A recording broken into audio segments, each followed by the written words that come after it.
We all know this is the place. A fast city pace with a friendly face, from revolutions to revelations, industrial and personal. From cotton to cocktails, vintage sales and pale ales, Smithfield Market, Shude Hill and everything beyond it. This is a place that knows no limits. When the industry ceased and its life needed a new lease, others saw defeat, but we saw a masterpiece. In the 80s, Affleck's became our palace, a haven for the outcasts, where everyone was welcome, no questions asked.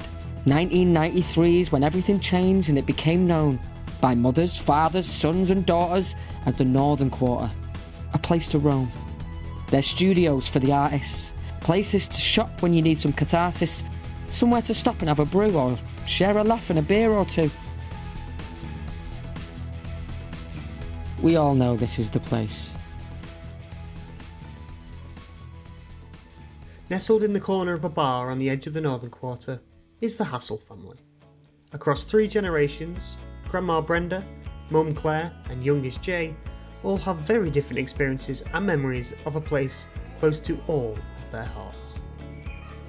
From its history and the amount that it involved in the past with the mills, and the fact that they've not ripped it down, they've actually just incorporated all that into a new space. So they brought the old and new together and created something fresh for everybody.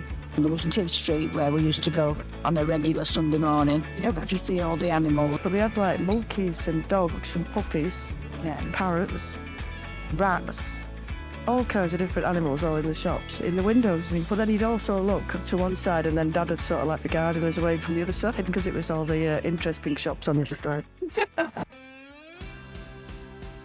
Having survived 2 world wars, a fire and a flood, Fred Alders has seen it all since the family-run business was founded in 1886.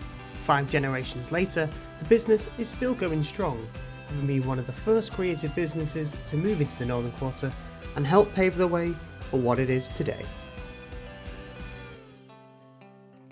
If we were coming to Manchester now and opening up a shop, this is where we'd be looking. When we moved here, it was cheap rent, and that's the reason why there's a lot of creatives here today. It doesn't feel like an ordinary run-of-the-mill shop. There's no sort of hit-and-run customers. There's people that come in all the time and are seeing everything, so we want to make sure that we keep things as fresh as possible and trying to make the shop as appealing destination as possible. We've got the colour photo booth going at the minute. When we first got it, it was months and months in the planning and getting it in, barely fit through the door, and I remember we turned it on and it set on fire. That was the first thing it did.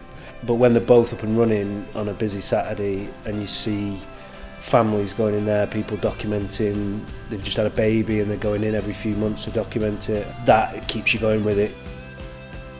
Shopping, however, isn't the only thing busying the Northern Quarter's streets. Over the last 10 years, it has seen major film and TV productions from Peaky Blinders and The Crown to Captain America and Morbius, all filmed here. Screen Manchester, who process production inquiries and help them transform the streets into New York, Soho and beyond, are keen to highlight what has made the area so unique. It's just the look and feel of the Northern Quarter, the architecture of the buildings. We double quite a lot as New York and London, which is a big pull for a film office. So directors and designers just love going in there and kind of working their magic.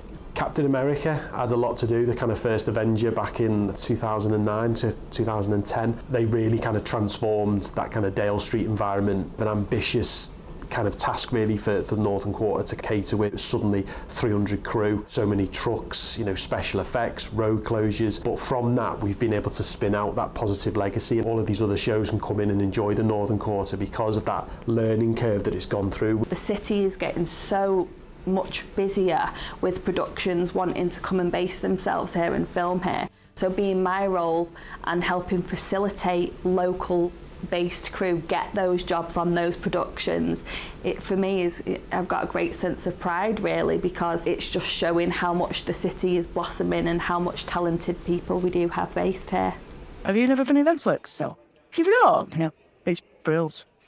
It's crackers, but everybody's welcome. That's the good thing about Affleck's. An icon of the Northern Quarter, Affleck's began life as a posh department store. In the 80s, it was reborn as a hive for independent stores and businesses. Today, It's overflown with all manner of shops and spaces, from an LGBTQ+ bookshop to earth-friendly clothing brands, record stores and more. And here are just some of the amazing stories that only shopping in Afflecks could write. It's just the place for anything and everything. I remember going in when I was younger and in one section getting my Traeger's purse and then walking over to another and getting my first ever pair of hair extensions. That's what's so cool about it.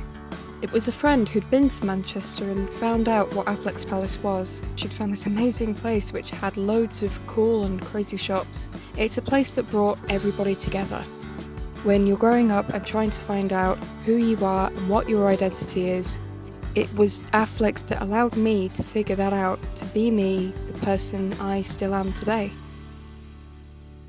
I used to go on a weekly basis. Started off going specifically to one of the second floor shops to buy elastic bands for dreadlocks while I was getting my dreads prepared and done. So I was going there every week to buy bands for my hair.